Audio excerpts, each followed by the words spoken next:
I never told my wife that I secretly owned nearly half of her father's company, a stake worth over $15 billion. For 23 years, she only knew me as an ordinary consultant with an old car and a small apartment. Then one Tuesday, she invited me to dinner with her parents. I accepted, curious to see how they would treat someone they believed was insignificant. The smiles were polite. The questions were sharp. And then in the middle of the meal, her father slid a leather envelope across the table. That was the moment I realized this dinner had never truly been about family. Before I tell you what happened next, drop a comment below and let me know where are you watching this from and what time is it there right now. I'm curious how far this story is traveling. The text message arrived on a Tuesday morning and I knew exactly what it meant. I was 53 years old. I'd been married to Margot for 23 years, and in that time I'd learned to read the temperature of her silence. This particular silence, the kind that came with her staring at her phone while her coffee went cold, meant her parents were planning something. "Let me guess," I said from across our kitchen table in Cambridge. "Your mother." Margot looked up, and the expression on her face confirmed it. She slid her phone across the scarred wooden table we'd bought at a yard sale 19 years ago. The message was brief, formal, and chilling in its precision. "Dinner, Friday, 7 p.m. Important family matter. Mother." When my parents get this formal, Margot said quietly, someone usually gets hurt. She wasn't wrong. Theodora Stone didn't do casual. Every interaction was calculated, every word weighted. A dinner invitation that arrived via text message instead of a phone call. That was a business transaction, not a family gathering. "We're going," I said. "Maxwell, I want to see what they're planning." What Margot didn't know, what she couldn't know, because I'd spent 18 months carefully not telling her, was that I'd been waiting for this moment, watching, preparing. I'd seen it building in the small comments at Thanksgiving, in the way Randolph Stone looked at me like I was a problem that needed solving, in the way their daughter Ainsley had started treating me like an embarrassment rather than a father. They thought they had the power in this relationship. They thought I was exactly what I appeared to be, a 53-year-old logistics consultant who drove a 7-year-old Honda and lived in a modest 2-bedroom apartment in a neighborhood their landscaper wouldn't visit. What they didn't know was this. 27 years ago, I'd inherited $500,000 from my grandfather. Most people would have bought a nice car or taken an expensive vacation. I bought stock in a struggling shipping company, run by a man named Randolph Stone, who was drowning in debt from the Asian shipping crisis and couldn't secure financing from anyone who'd looked at his books. I'd studied that company for months before making my first purchase. His fundamentals were solid. His roots were profitable. He just needed capital. So I started buying quietly through layers of corporate entities and offshore trusts that couldn't be traced back to me. Within 3 years, I owned 15%. By the time I met Margot at a charity auction, I owned 31%. By our wedding, 42%. Today, I owned 47% of Stone Maritime and Logistics Corporation. At current valuations, my position was worth approximately $15 billion.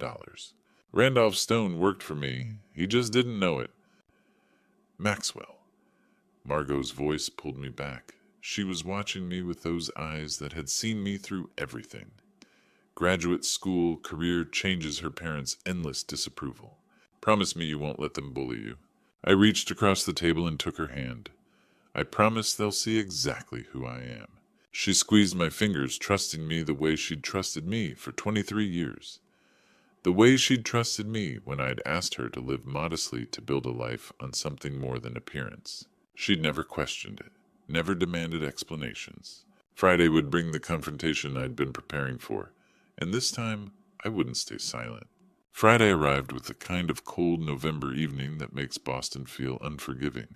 I drove our Honda through Cambridge as twilight settled over the city, Margot silent beside me, her hand resting on the center console where I could reach it. We'd made this drive before dozens of times over 23 years, but tonight felt different. Tonight felt like crossing a border into enemy territory.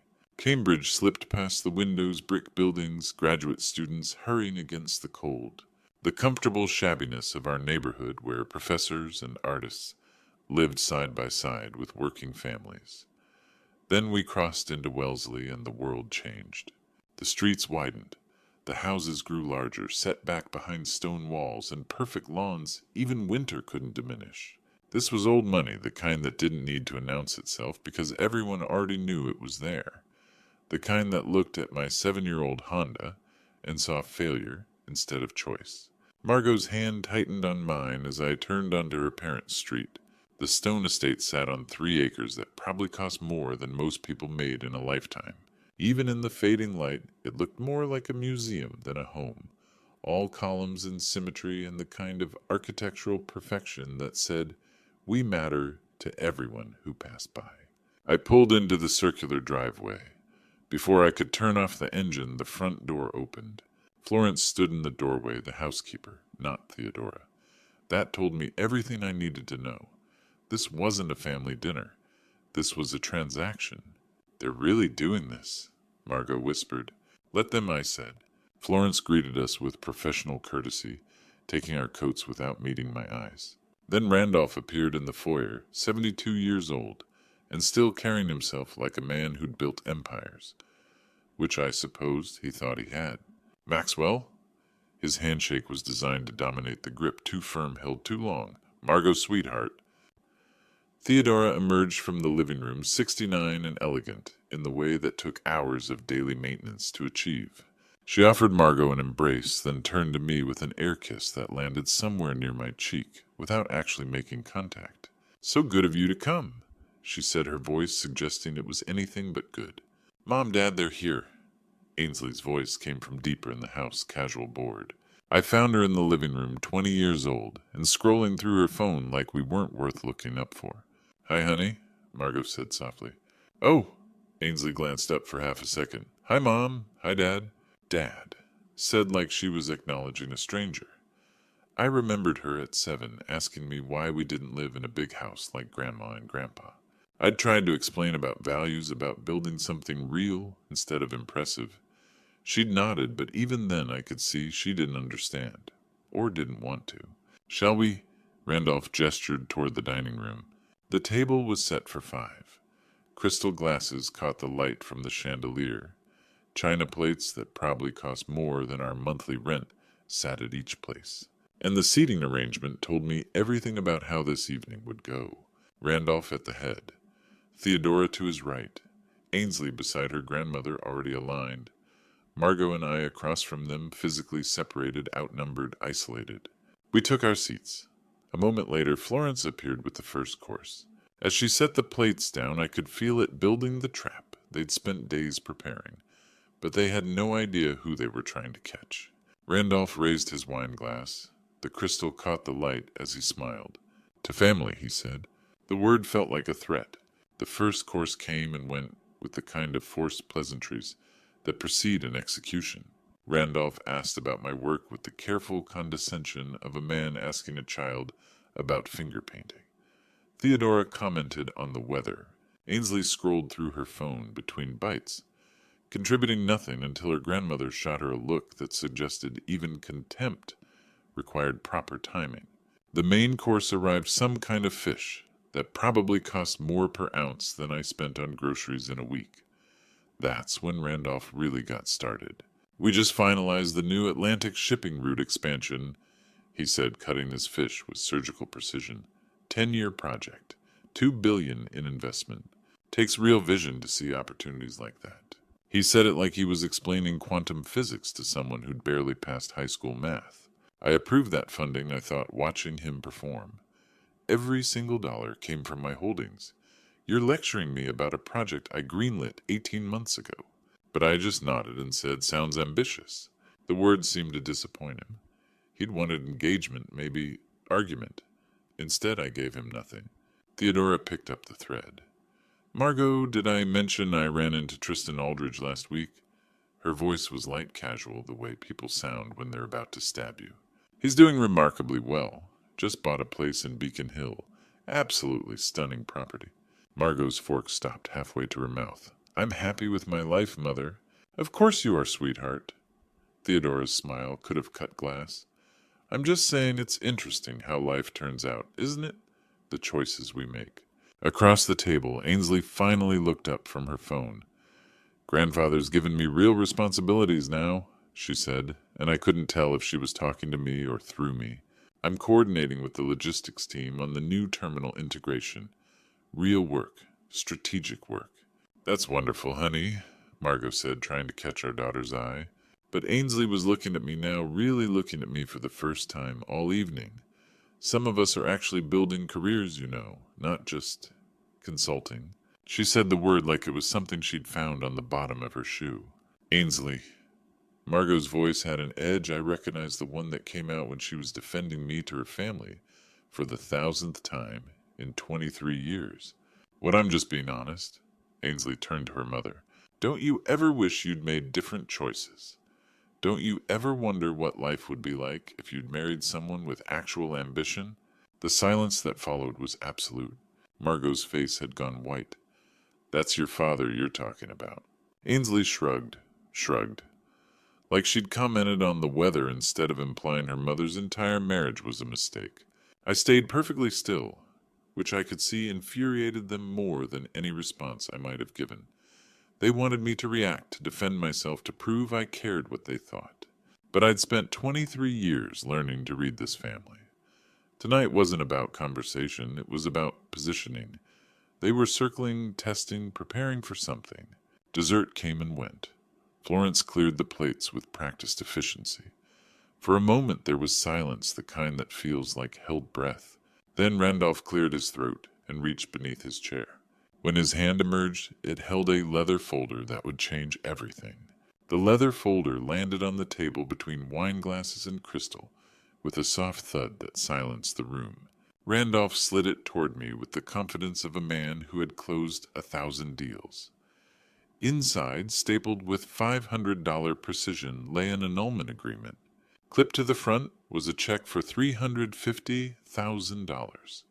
Maxwell Randolph said, leaning back like a judge about to rule, "I'll be direct.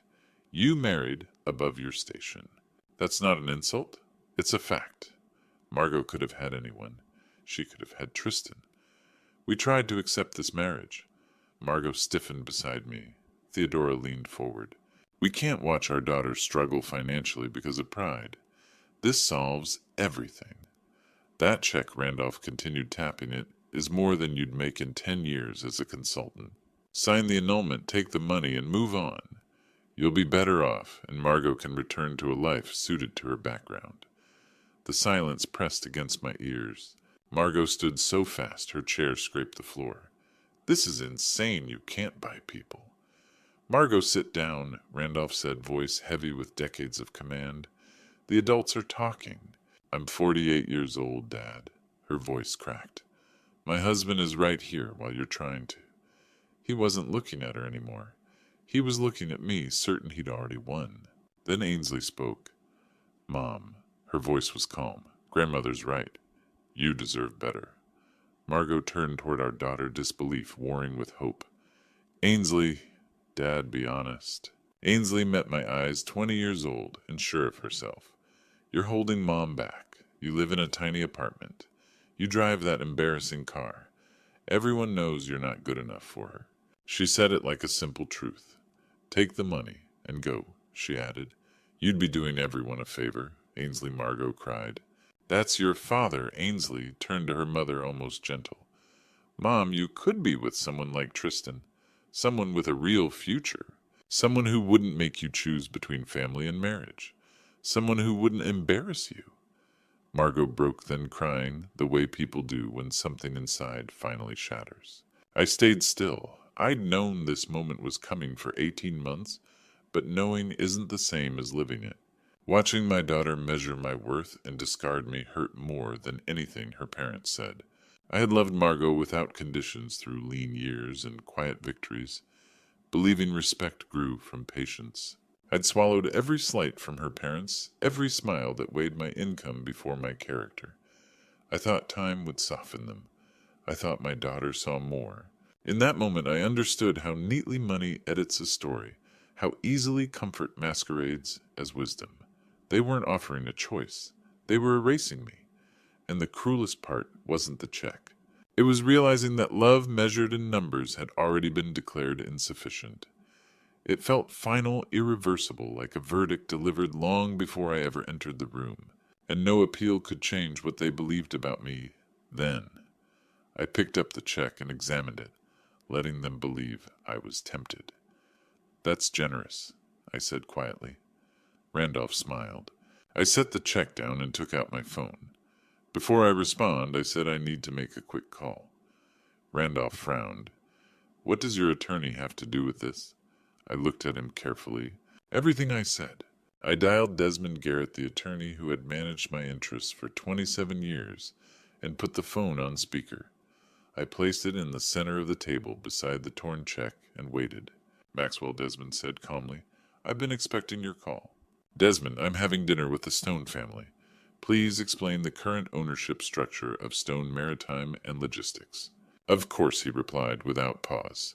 "Stone Maritime and Logistics Corporation has 100 million shares outstanding. The largest shareholder is Brennan Holdings, LLC, which owns 47 million shares, or 47% of the company." Randolph frowned. "What is this supposed to Desmond continued, unfazed. "The second largest shareholder is Randolph Stone, personally holding 18 million shares, or 18%. The remaining 35% is divided among institutional and private investors." The silence was complete. "Desmond," I said, "who owns Brennan Holdings?" "Brennan Holdings is wholly owned by Maxwell Brennan," he answered. "It was established 27 years ago, using an inheritance.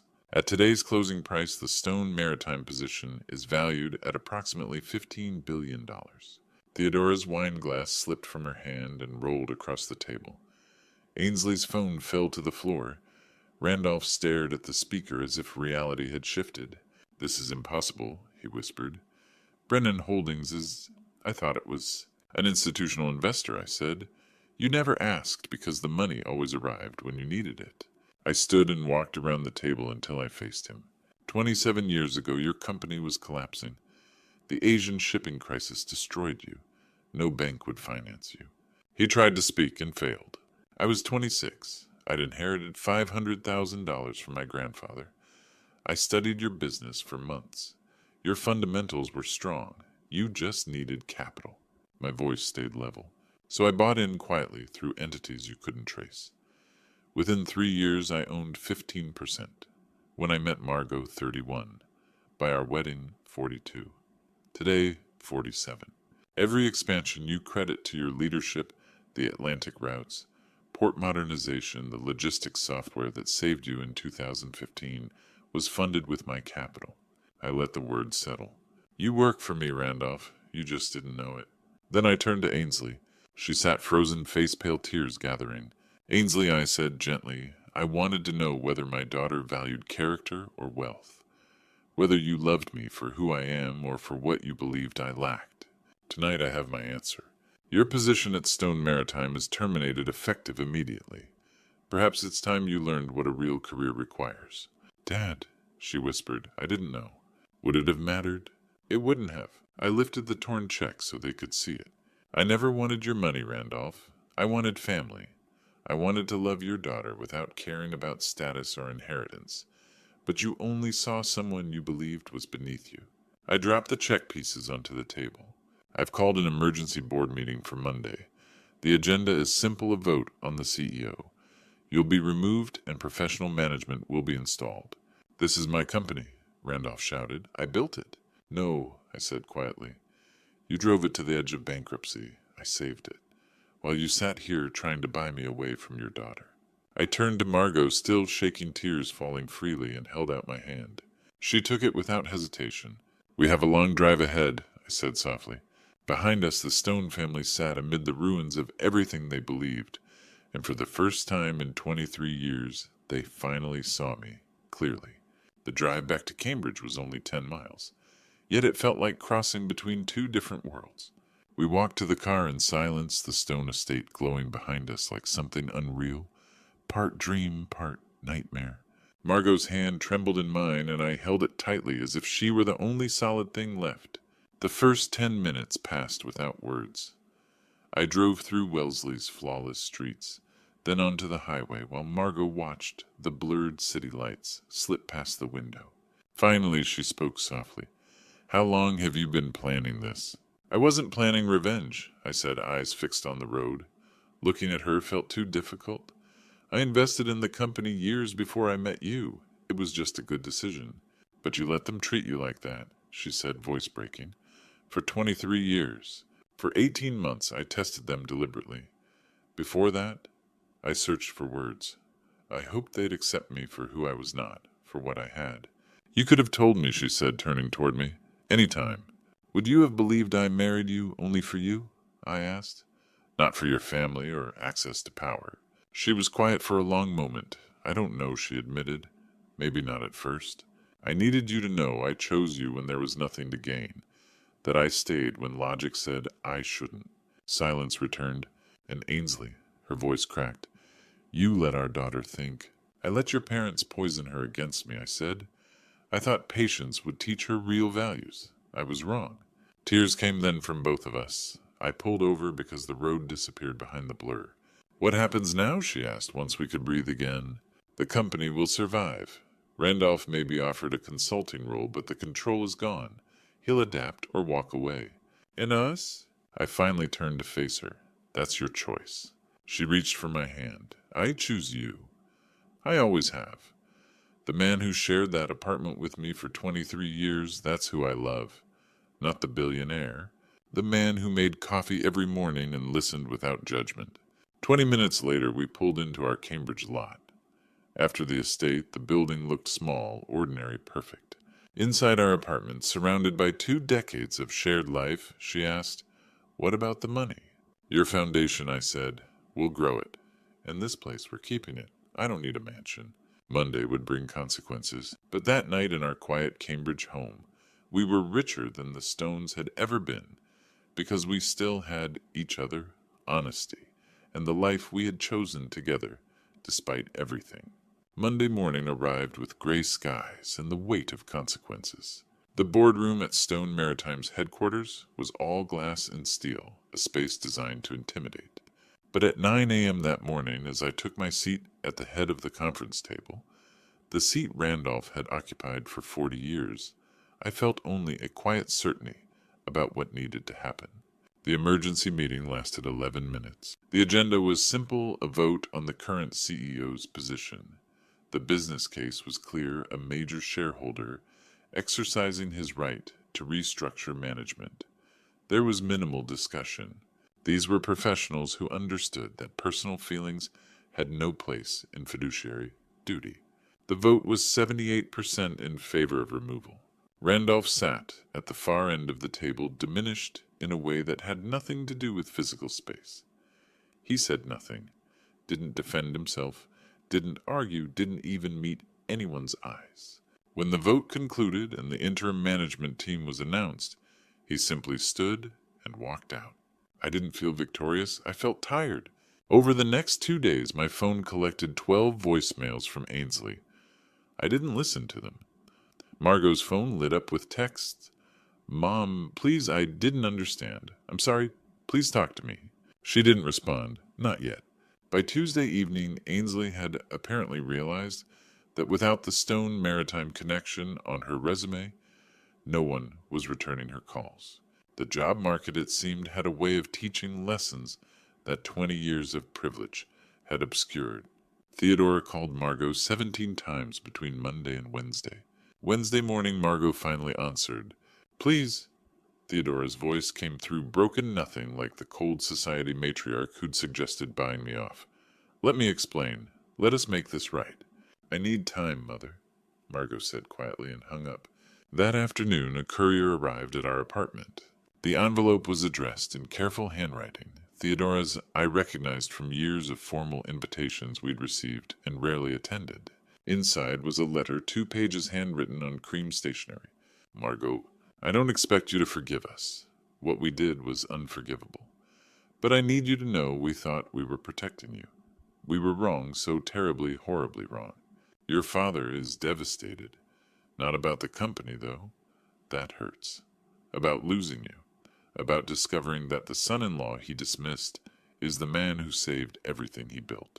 Please, when you're ready, can we talk? I promise. No more envelopes, so no more checks. Just a mother who wants to understand the man her daughter married. Margot read it twice, then showed it to me. Do you think they mean it? She asked. I thought about that for a long moment.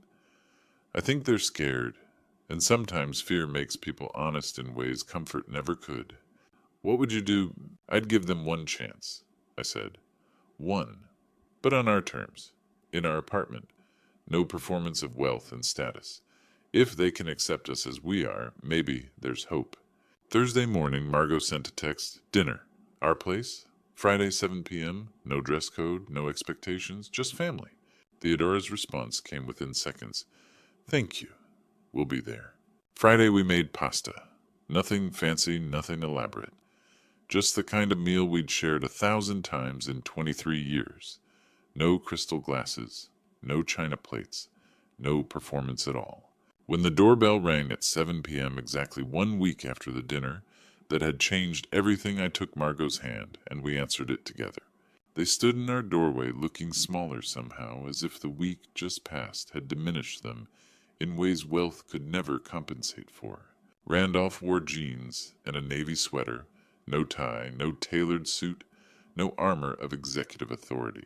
Theodora had chosen simple black slacks and a cream blouse, her only jewelry a wedding ring I'd seen for 23 years, but never really noticed before. No pearls, no diamonds, no performance at all. Thank you for having us, Randolph said quietly. His voice carried none of the commanding certainty I'd heard across boardroom tables and dinner conversations for over 2 decades. Theodora held a bottle of wine, not from their private collection, just something from a local shop. Her hands trembled slightly as she offered it to Margot. Come in, Margot said, stepping back. Our Cambridge apartment had never been designed to impress. 800 square feet of comfortable lived-in space, with bookshelves lining the walls, and photographs documenting 23 years of genuine moments. The living room opened directly into the kitchen. No separate dining room, no staff quarters, no marble or crystal anywhere in sight. Theodora's eyes traveled the space slowly. I watched her take in the worn sofa where Margot and I had spent countless evenings, the small table where we'd shared thousands of meals, the simple artwork we'd chosen together. This place is lovely, she said finally, and for the first time since I'd known her, her voice held no judgment. It feels like home. Margot had made pasta, nothing elaborate, just the marinara recipe her grandmother had taught her years before I'd ever met her. The scent of garlic and basil filled the small apartment as we sat at the kitchen table, 4 people in a space designed for intimacy rather than performance. Smells wonderful, Randolph said as Margot served. We ate in awkward silence for several minutes. Then Randolph set down his fork. Maxwell, he began, his voice careful, I owe you an apology. Several apologies, actually. I waited. Every dinner where I made you feel small. Every comment about your work, your car, your background. Every time I suggested you weren't enough. He paused, his jaw working. And that check. Treating you like you were worth exactly $350,000, and not a penny more, when the truth is you're the man who saved my company and loves my daughter with an integrity I failed to recognize. He turned to Margot, and I saw moisture gathering in his eyes. Margot, I'm sorry I couldn't see what you saw in Maxwell. I'm sorry I valued social position over your happiness. You found a man who loves you for exactly who you are. That's what every father should want. I almost destroyed it because of my own pride. Theodora reached for Margot's hand, tears spilling freely now. I spent my whole life preparing you for a certain kind of marriage, she said. When you chose differently, I felt like you were rejecting everything I'd taught you. But you weren't rejecting anything, she continued. You were choosing something real over something hollow. And Ainsley, Theodora's voice broke. We poisoned her mind against you both. That's on us. I set down my own fork, meeting Randolph's eyes across the small table. I accept your apologies, I said quietly. But accepting doesn't mean forgetting. If we're going to rebuild this, it has to be real. No more judgments based on appearances. No more poison about who deserves whom. And Ainsley, she's 20 years old. She can learn. but she needs to apologize herself when she's ready. Margot squeezed Theodora's hand. I want my parents back, she said softly, but I need you to see us. Really see us. Maxwell in jeans is still the man who owns $15 billion. That's the lesson. Randolph nodded slowly. Could I take you to lunch sometime, Maxwell? Just the two of us. Start again. Lunch sounds good, I replied. Ainsley sent a letter, Theodora offered carefully, but she's not ready to face you yet. When she is, I said, we'll be here. It wasn't forgiveness yet. Forgiveness would take time, but it was a beginning, and sometimes a beginning is enough. 3 months can reshape a family, a company, and a quiet understanding of what wealth truly means. By February, Stone Maritime stock had climbed 35%. Under professional management led by a CEO I chose not for pedigree, but for proven competence. The company I saved 27 years earlier was finally thriving exactly as I had always believed it could. Randolph now worked only 2 days a week, advising on legacy accounts and institutional relationships. Mostly, though, he listened. He listened to younger executives with sharper tools and to logistics specialists who understood modern supply chains better than he ever had. He sold the Mercedes-bought a Toyota Camry and somehow seemed lighter because of it. The Brennan Family Foundation launched in January with a $75 million endowment. Margot became its director, no longer volunteering for someone else's vision, but building her own. Scholarships for students who wanted business degrees but lacked money. Housing assistance. Job training for people society had already dismissed. The kids nobody expects to succeed, she said while drafting the mission statement. Those are the ones who will change everything. Every 2 weeks, Randolph and Theodora came to our apartment for dinner. Sometimes they cooked. Theodora discovered she enjoyed it when no staff watched and no performance was required. They asked about books, not deals. Theodora volunteered 15 hours a week at the foundation using her social connections for something that actually mattered. 6 weeks ago, a letter arrived written in Ainsley's careful, uncertain handwriting. Dad, I'm finally learning what you tried to teach me. I'm sorry it took 20 years and losing everything to understand. She had taken an entry-level marketing job at a small tech startup. Nothing glamorous, nothing inherited. She rented a modest apartment in Somerville, paid her own bills, and rode the T to work like everyone else. She met Margot for coffee twice, but she still wasn't ready to see me. She's getting there, Margot told me. 20 years of poisoning takes time to wash away, I said. I can wait. Tonight, after another Friday dinner, after Randolph and Theodora left, with real smiles and promises to return, Margot and I stood on our small balcony overlooking Cambridge. The city lights shimmered below us, countless lives unfolding in apartments, much like our own. Do you ever regret letting them humiliate you for so long? She asked. Never, I said, pulling her closer. Because now I know. Your parents love you more than their pride.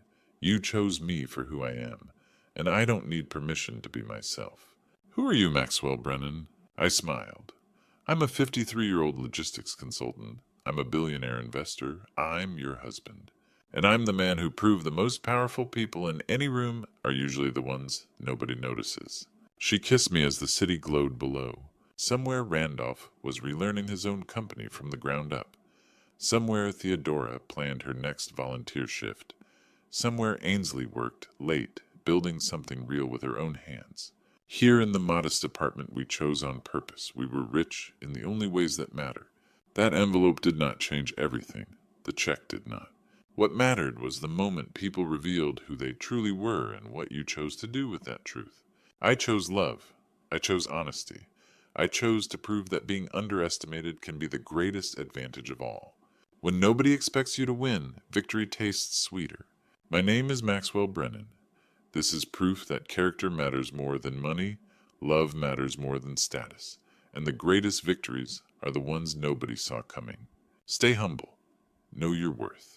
And never let anyone make you feel small, simply because they cannot see how powerful you truly are. Looking back at my story, I realize God gave me 23 years to prepare for one 15-minute moment. Some people call me patient. I call it faith, that the God who sees everything would reveal truth in his perfect timing. Don't wait as long as I did to show your worth. God doesn't call us to hide our light under a bushel forever. I let my family suffer 18 months of humiliation when one honest conversation could have prevented it. That was my mistake. Here's what I learned. God gave you talents not to prove yourself to others, but to serve His purpose. I thought I was teaching Randolph and Theodora a lesson. The truth God was teaching me about pride, forgiveness, and that revenge belongs to Him alone. If you're in my situation, underestimated, disrespected, carrying a secret that could change everything, ask yourself, am I waiting for God's timing, or am I feeding my own ego? This true story taught me that Grandpa's stories about honor and patience are beautiful, but true story, wisdom also says, protect your family first. And this true story proves that when God orchestrates justice, it's always more perfect than anything we could engineer ourselves. Grandpa's stories from my own father-in-law now include how God humbled him through the son-in-law he despised. Grandpa's stories he tells Ainsley now focus on character, not wealth. These Grandpa stories became our family's redemption. Don't hide who you are to prove a point. Serve God. Love your family. Let Him handle the rest.